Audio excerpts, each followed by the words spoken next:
It's gone live. Yeah, we are live.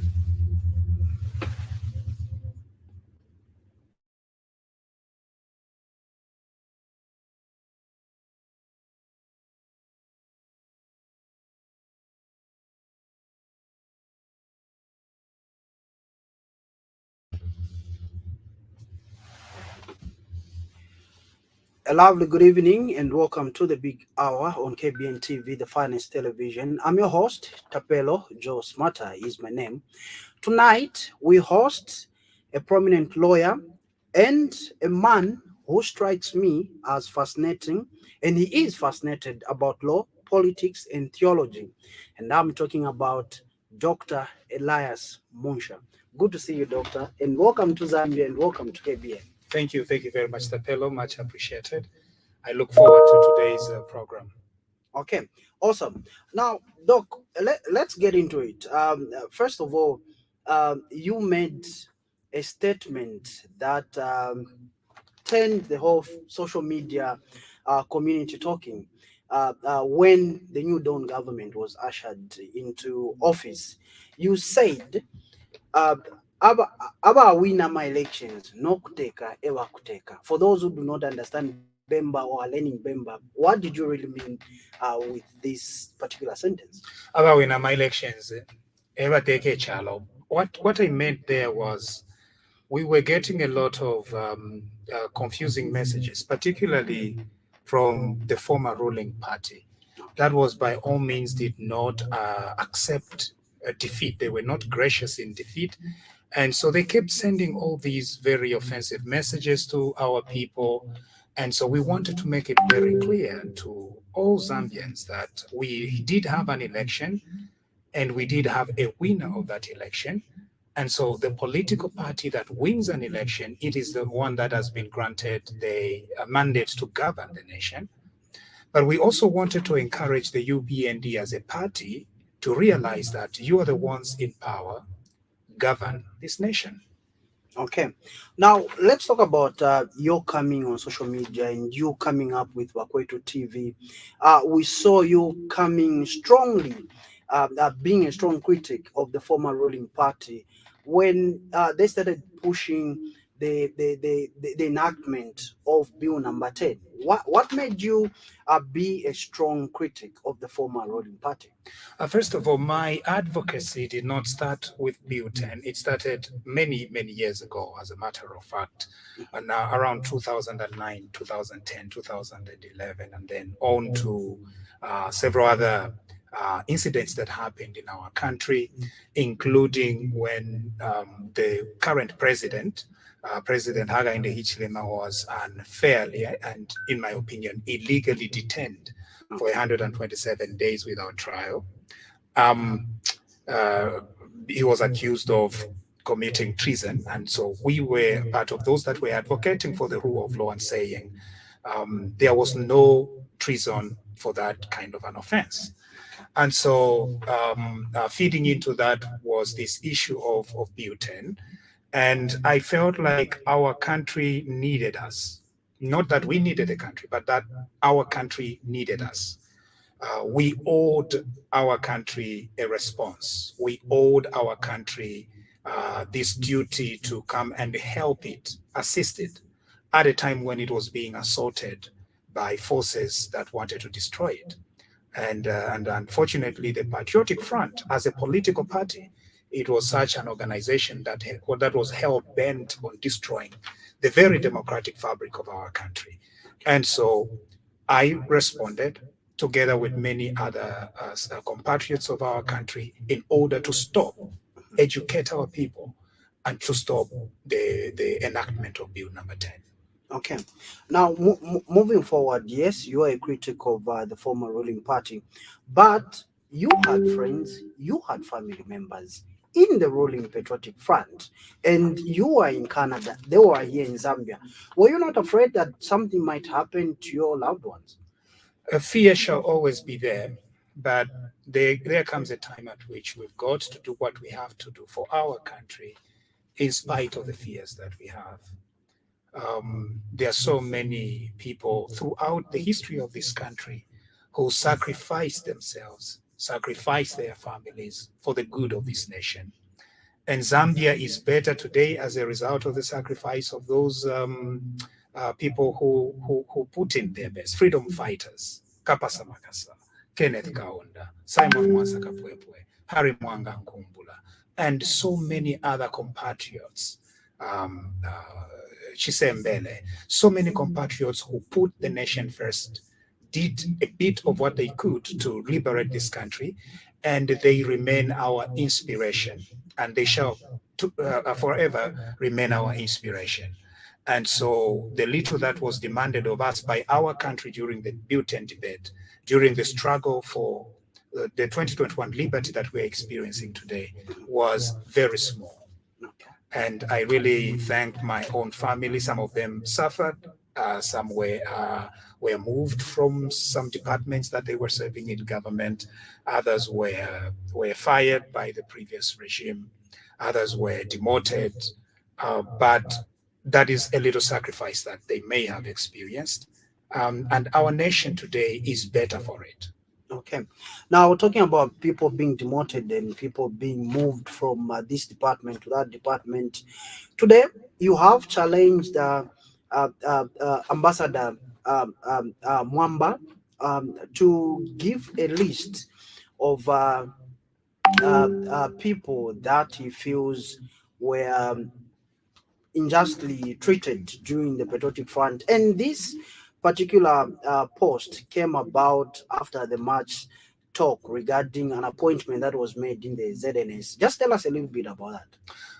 We believe that constructive criticism or any criticism of any nature is important to the subsistence of our democracy.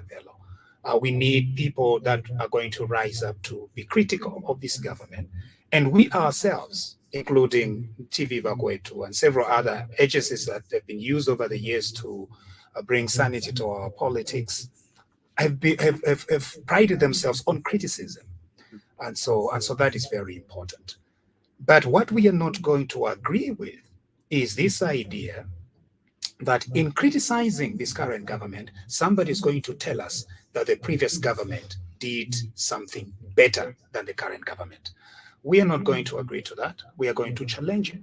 Okay. So the gentleman had made a post about the fact that he said there are two individuals who are spouses of the current ministers, and he found it unacceptable. Quite all right. He can do that. It's okay to find it unacceptable. But he crossed the line when he said that the Patriotic Front, in fact, did better, did well. They did not do worse atrocities against our people. And so I challenged him on that, and the invitation still remains. If he wants to talk about tribalism or regionalism, I am challenging him to produce a list of ministers under the previous government. We are going to produce the list of ministers under this current government. We compare which of these two lists is regional and tribalistic. The answer, Tabelo, you know very well. From my ministers, we're going to move to permanent secretaries. We're going to ask the same question. Let us compare. From that, we're going to go to service chiefs. We're going to compare. And then we're going to go to state-owned enterprises. We are going to compare. And then we'll go to the judges, and we are going to compare. What comes out of this list is very consistent. The Lungu administration was a tribalist administration. I don't even know how somebody can begin debating that. It was tribalistic, it was regionalistic, and most people, government workers from what I call the Zambezi provinces, were fired at will. They were retired in what was known as national interest. And even to date, we do not know how many they were. We have not heard of their pain that they experienced, being fired in their own country simply because they had a last name that was different from what the ruling party considers to be correct. Perhaps we need an opportunity for our people, our citizens, to tell us of their pain. Maybe through that, the likes of Ambassador Mwamba are going to see that this previous government, the actions that it took, were extremely painful and it broke the fabric of unity in this nation. But our president currently, he came into power and extended an olive branch. He told this nation never to revenge. He said Zambia is going to remain united. And we have seen that is exactly the pattern that is obtaining at the moment. And Zambia is better for it. But we are not going to allow the propaganda that is being pushed at the moment by the former ruling party, the propaganda that tries not only to undermine the current efforts at unity, but trying to promote the disunity that used to happen under the Patriotic Front. We've got to respond because our job is not done. If we ended just at ushering the New Dawn government without challenging the history of the past, we are going to fail in our duty. So we are here to explain to the people of Zambia that what used to happen under the previous administration was extremely painful, and it is a history that must not be repeated in this country. Okay, you are a man of interesting posts. Just today, you have made another interesting post regarding those that have come wise or experts overnight. Just tell us a little bit about that, Dr. Munshya. So here is the thing. If you were part of the ruling class that abused, stole, or allegedly, now I know you are a television station here and you don't want your guests to be categorical in calling people thieves, but anyway, alleged thieves, I'm going to say alleged thieves. If you were part of an organization, the political organization in the past, that is responsible for atrocities against our people, the beginning point is an apology to the people of Zambia. Acknowledge the fact that you did a lot of painful things against our people. Acknowledge that you fired people, not in the national interest, but you fired them on tribal grounds. Acknowledge that this country was mismanaged. Acknowledge that you overborrowed without the capacity to pay.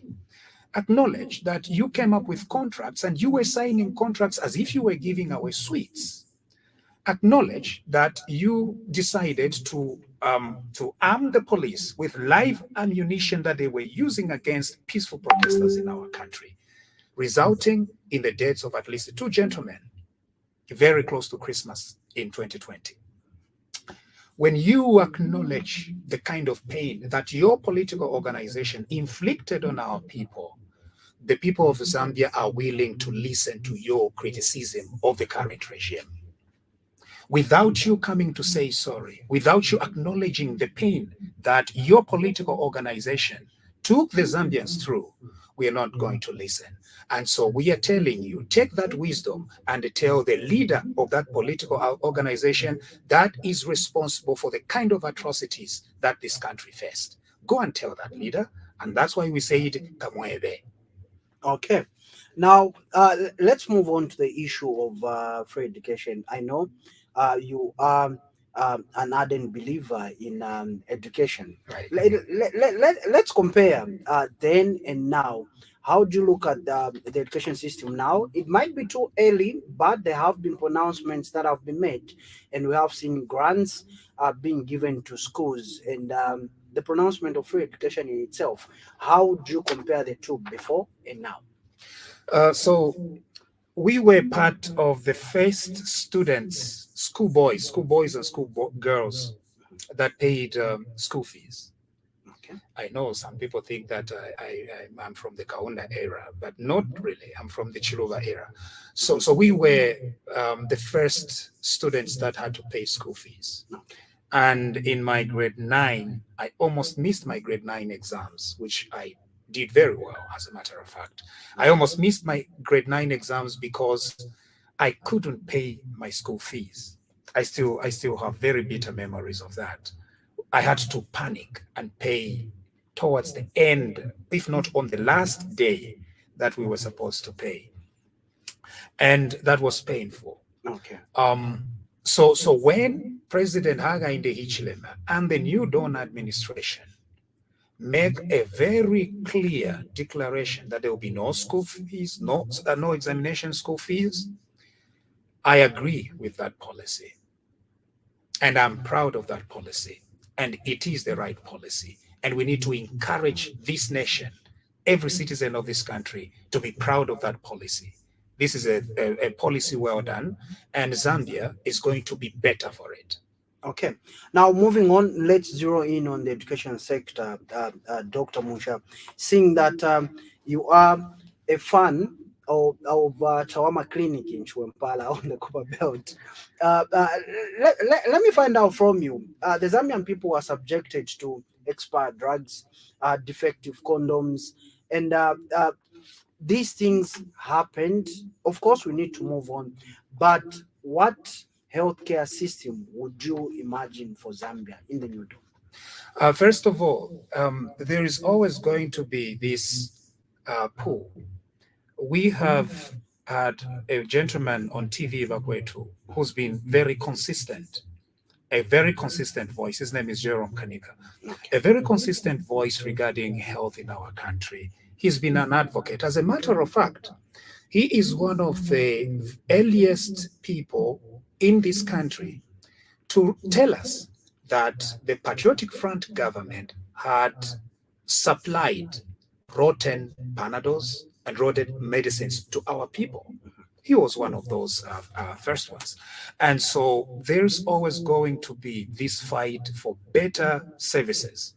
But we have seen that the New Dawn is prioritizing better services in terms of health. That's why they have funded health this year in the national budget, and that's why they are going to hire 11,000 new healthcare workers, and Zambia is going to be better for it. Okay. Now let me find out from you, seeing that you are a clergyman, Dr. Munshya. Let me find out from you.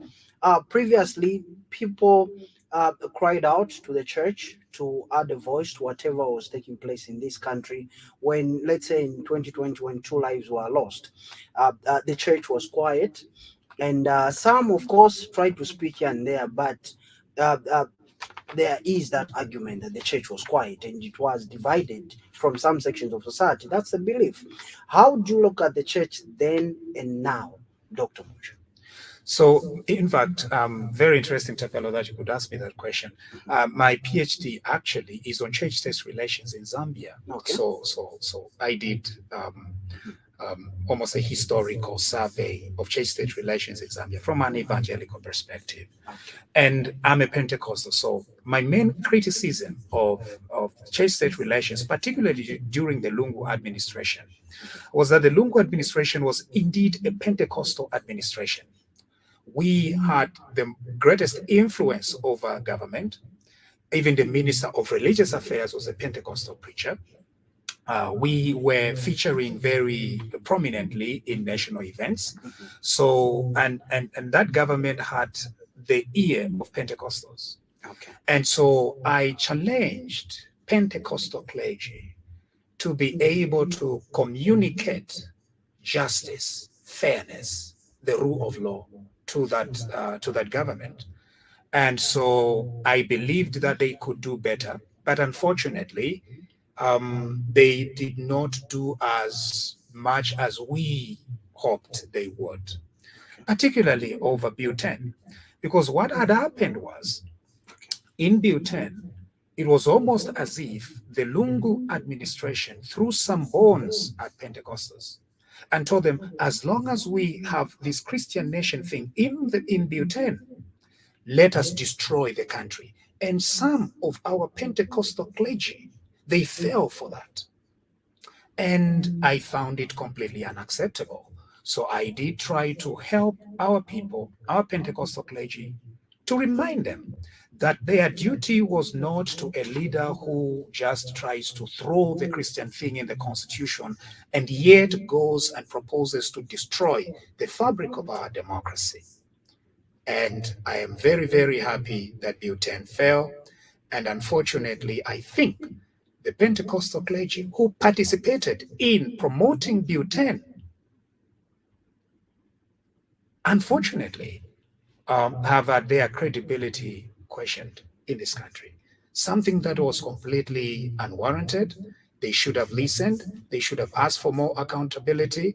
They should have come to us to find out exactly what is happening with Buten. And we kept explaining to them that what the Lungu administration is doing is because they know your weaknesses as Pentecostals. Immediately somebody says that Zambia is a Christian nation and they want to put it in the constitution, you fell for it. Even when they are saying that they are going to destroy parliament, they are going to destroy the judiciary, they are going to destroy the rule of law.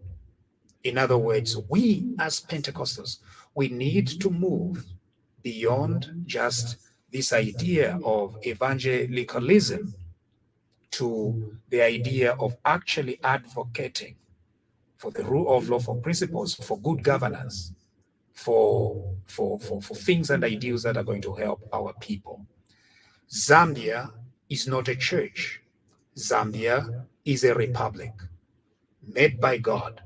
In this republic, we have Christians, and even among Christians, we have several denominations. The best thing that this nation can do, that this government can do, is to respect each denomination, each church, each religion, because that is what makes Zambia.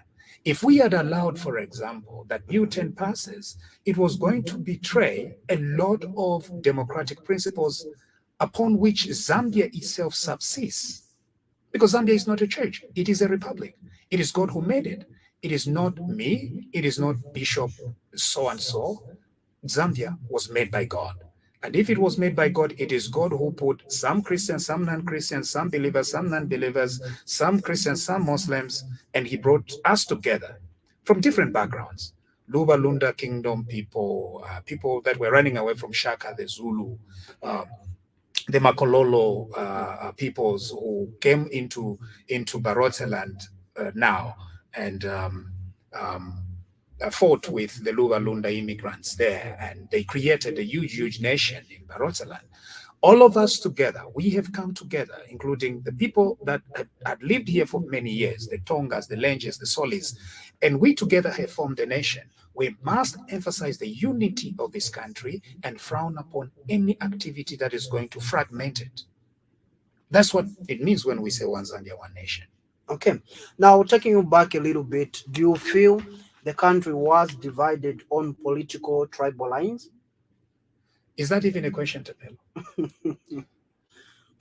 Where There are some that argue, Dr. Munshya, there are some that argue, like you made in your preamble, there are some that would say that there was no political intolerance, there was no tolerance of divergent views. There are some that will argue, and of course, divergent views are tolerated in a democracy.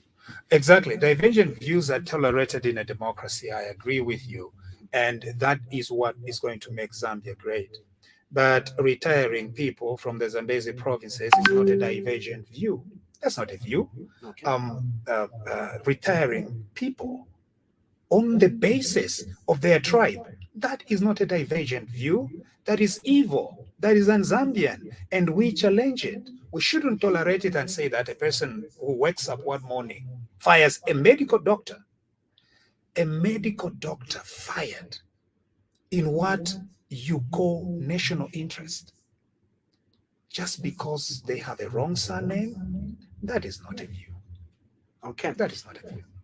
Okay. Now, moving on, Dr. Munshya, you have talked about the Constitution, and there are some that believe that our Constitution, and I say this with all due respect, that it has some lacunas in it, and this talk has come on the scene by the cancellation of the Kawata by-election. There's this talk about Article 56. Right. Yes. I want to find out from you, coming from a legal background, do we have lacunas in our constitution? If they are there, then how do we begin to amend them, or how do we begin to work on these lacunas? Now, this is a very loaded question, Tapelo, but let's try to break it down a little bit. Okay. There is no constitution that is perfect around the world. Every constitution has its own issues that might need refining. And so there are several ways in which a constitution can be refined. Sometimes it's through the historical decisions that come from our courts. They are very instrumental in helping settle constitutional disputes. So that is one of the ways. The other way is to go back to the document and try to heal some of the, sentences and stuff like that. And so that is what we were expecting the Patriotic Front would do when they were trying to clean up our constitution. But then they came up with Bill 10 that actually wanted to destroy the very fabric of our democracy. That was extremely disappointing. Now, those efforts were definitely defeated. That is taken as a point. But now time has come for us to sit down together, to come together as one nation. And I wish to appeal to the Patriotic Front. I know that they're still bitter because Bill number 10 was defeated. They're still bitter against us. They could still be bitter against the ruling party, the UPND, because of the losing of Bill 10. But let them set the bitterness aside and let them come together with the ruling party in order to heal some of the skirmishes in our constitution. We are there to provide the help that we can if we are invited to such a dialogue. We need to clean up some things. One of the sections that you have mentioned here, so some of the articles, is like what happened in Kabwata, where I mentioned that this was a Kandemba party somewhere and I was stopped. So I hope, Tapelo, you let me. Okay. So this is a political party that suddenly has a candidate, and that candidate resigns. And when they resign, they completely undermine the entire process for a by-election. We need to cure that. There are several other elements that we need to cure. For example, when we have a change of government, according to the current constitution, the Attorney General and the Solicitor General, they cease at the moment that a new president is sworn in. We need to amend that so that at least the new president can either appoint a substantive Attorney General immediately, or if not, the previous Attorney General can still continue carrying out their jobs. So that's one of the areas that need reform. We may also need some reforms regarding constituencies. We may also need some clarification about the Grade 12 issue. I know that the Constitutional Court tried to clarify it, but they confused matters further. So we need a little bit clarity there. And so there are so many areas that require attention. And I am hoping that Honorable Haimbe and the New Dawn government have prioritized constitutional review, and very soon, like Honorable Honorable Haimbe has announced, there's going to be efforts tabled at reforming our constitution. I hope we are available to help support those efforts, and the former ruling party will also be available because we need 2/3 of consensus in our parliament for any of these efforts to actually go through. Okay. Now, Dr. Munshya, let me bring you to the fight against corruption in the New Dawn. Some sections of society have stated that this fight is being targeted at 2 regions for starters. Right. Then they are saying it is a political witch hunt for those officials that were in the previous regime. From your perspective, what is your view? My view is that people in the previous regimes are alleged to have stolen. As a matter of fact, there is a clear evidence, and currently the law enforcement agents are pursuing some operatives of the previous administration who are alleged to have stolen. The best thing that they can do is to humble themselves. In fact, Her Honor the Vice President did mention very early on in this administration, they extended what is known as an amnesty. Of course, it's not really an amnesty, but they said this government prioritized a section under the Anti-Corruption Act that says, if you have stolen money, stolen property, if you have stolen or acquired property using stolen funds, you can go to the Anti-Corruption Commission and tell them, look, I'm a human being, I made a huge mistake, nadiba. and because naliiba ndefaayo okuweesha efyo naayibire. That's what the vice president said. But the leaders of the former ruling party who were suspected, reasonably suspected to have stolen, they started laughing at the New Dawn government. Okay. Now, the long arm of the law is finally catching up with them. And so when they are being pursued, they think that it is persecution. No, it is a prosecution, and time has come for them to account for the stolen loot that they have. Some of them used proxies. They used other people to hide their loot, to conceal their loot. Time has come, and I can wish the law enforcement agencies all the best as they pursue these thieves. Now, some of these thieves are saying that they are being persecuted because of their tribe. I am Ushi. I come from Milenge, Chief Sokontwe. Bemba speaking as Commonwealth, as you can say it. Any person who stole against our people, stole money that belongs to our people, they never stole it in the name of our people. They were selfish individuals, and when the time comes for them to dance, they better prepare their waist to dance to the tune of law enforcement that is coming very closely to get them. Okay. Now, Dr. Munshya, there is a section of society that believes that this fight against corruption in the New Dawn is taking a whole lot of time. People have got time. I've seen reports. In fact, I know you are privy to this information. People are saying these particular individuals that are suspected to have acquired wealth through corrupt means are now having time to hide, to destroy evidence, and the like. You know what's out there. How is the fight against corruption? Is it moving at a snail's pace? In order for you to fight corruption, you need strong institutions. Because it is not just about pursuing the people who stole, Tabelo, Okay. but it is also about making sure that you do a thorough job. Because under the criminal process, if you make a mistake, these thieves are going to walk. Judges are going to say, we can't convict these people because there is no evidence. And that's why, from the way I see, again, I don't speak for the government, and neither do I speak for the ruling party. But using my own independent eyes, what I have seen is that there's been a lot of investment into law enforcement agents. We understand that they have received reinforcement from various security wings.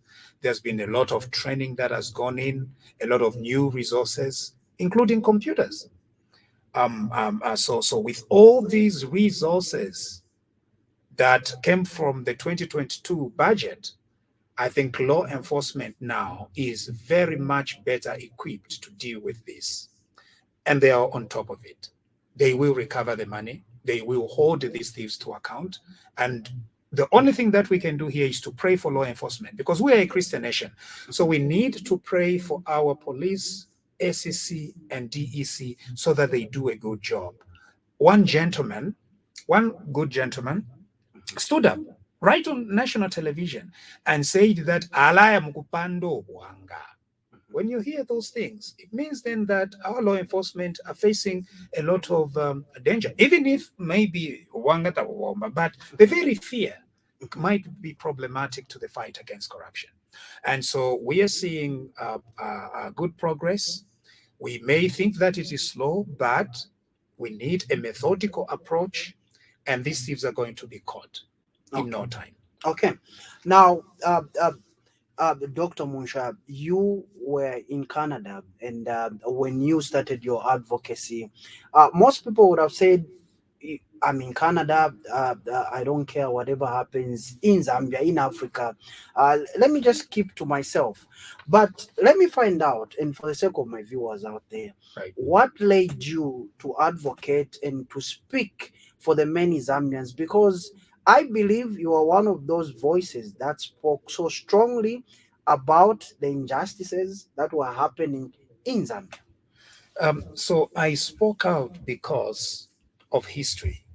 Okay. This nation is built on the sacrifice of people who did not look to self, but they looked to the good of the country.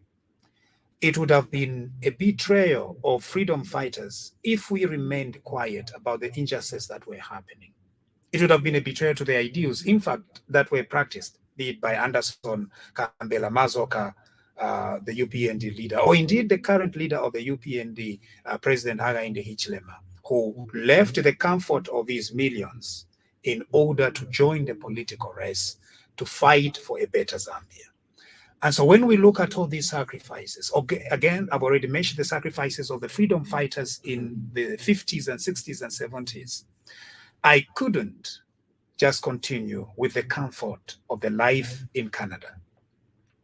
This nation needed us. Again, it is not us which needed this nation, but this nation needed us. At the time of its need, we needed to respond, show up, and help out. And that's why every little effort that I did, be it over the internet, be it on Facebook, because I get accused to be a Facebook lawyer, Facebook preacher, Facebook person, and Facebook everything. And so I accepted and took on that role. And I think that when the history of this nation is written, it is going to be very fair to the role that we played in advocating for the rule of law, advocating for justice, and inspiring people on the streets of Chwempala and Milenge and Chipata and everywhere that I have lived, that the best future for this country is still ahead of us. And we can do better. And we shall do better. And we shall stand together as one Zambia, one nation. We couldn't keep it to ourselves. And it is not just me. There are several other members of the 11th province, the diaspora, who also felt the need to help out, to supplement the efforts of the Zambians who were facing danger right here on their soil. We came through whatever means we could in order to help out. And I hope history is going to be fair when it looks back on our efforts. Okay. Now let me find out. Of course, we have heard and seen voices like yours coming up, speaking so brilliantly, articulating national matters with so much passion. But let me find out from you. In an event that, let's say, the New Dawn government discovers the way you're articulating issues, and they say Dr. Munshya can function well in this particular ministry, or Dr. Munshya is better placed in this particular position, does then your advocacy end for a better Zambia? Sorry, I see we need to break down the question a little bit. This nation comes first. Okay. I don't come first. And in fact, even His Excellency, the President of our Republic, President Hakainde Hichilema, through all of his speeches, be it his speech at the inauguration, his speech when he was opening Parliament, the press conference, and the numerous addresses where he has spoken to us as a people, he has always emphasized that service to this nation always comes first. If and when this nation needs us, we are going to be available for this nation. But we will be available because we have been available when it needed us. If it needs us, we are going to serve this nation. But even right now, as I speak to you, Tapelo, we are serving this nation because we are helping to explain some of the good things that are happening. We are helping to inspire hope in our people. We are helping to redirect the energies and the efforts of our people from non-productive things to productive things. And we are helping to hold previous leaders accountable, that they cannot continue lying and spreading propaganda about what happened in the past. They can't do that. We are serving.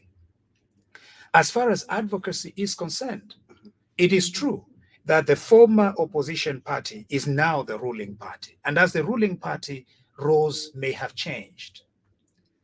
And so we hope that there will be voices that are going to rise up true voices in the opposition that are going to help this current ruling party to govern properly. And so, yes, this Zambia is a going concern. And never should we think that this nation revolves around our advocacy or around us. No matter the role that we played during the rise of this new dawn administration, there's going to be always new voices that are going to rise. And as long as those voices have the interests of this nation at heart, we are going to put together as one country. Some in the ruling party, some in the opposition, pulling together so that we create out of this nation a viable democracy. That is the goal at the end of the day. Okay. So in conclusion, Dr. Munshya, Bakwetu fans are watching, the people in the diaspora are also watching, and the people in Milenge, Chipata where you've lived, the Copper Belt as well, are watching right now. In conclusion, what is your message to the Zambian people, to the people of Milenge, Chipata, and Chuempala, of course? We now have in government a president who has throughout his life prioritized, and this is something that is close to my heart, because he was around my age when he decided to begin participating in the political process. A president who has taken a lot of years listening to the concerns of our people and inspiring an organization that is currently ruling. What we can do as a country is to support this government, to work hard, to put in the best that we can to see that we build a nation that loves each other, love other citizens, a nation that is going to reach out basically and go to the moon. We need not take seriously the distractions that are coming up, voices that are trying to pick at the progress that we are making. Right now, we have 25.7 million CDF that has gone to every constituency in our country, including Milenge and Sokontwe Ward. There is a by-election there. The people of Sokontwe Ward should not even think twice or thrice. They need to elect a party, a councillor who is going to use that 25.7 million properly.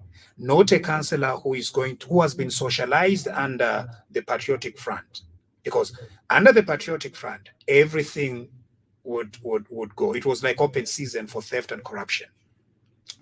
And the other thing that the people of Zambia that need to do, let's continue emphasizing unity and loving each other. Zambia techalo chakoba ati chaba bemba ero baita kwaba nabo ati yo iseni nomba tuteke bonse. Chino echalo belongs to all of us equally, completely equally.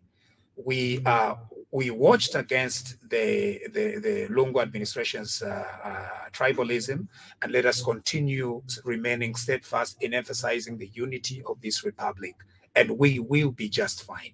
God is watching over us, and this country, its future, its economy, its viability is in safe hands, in the hands of God and in the hands of a president that has been elected to serve it, President Hakainde Hichilema and the UPND government.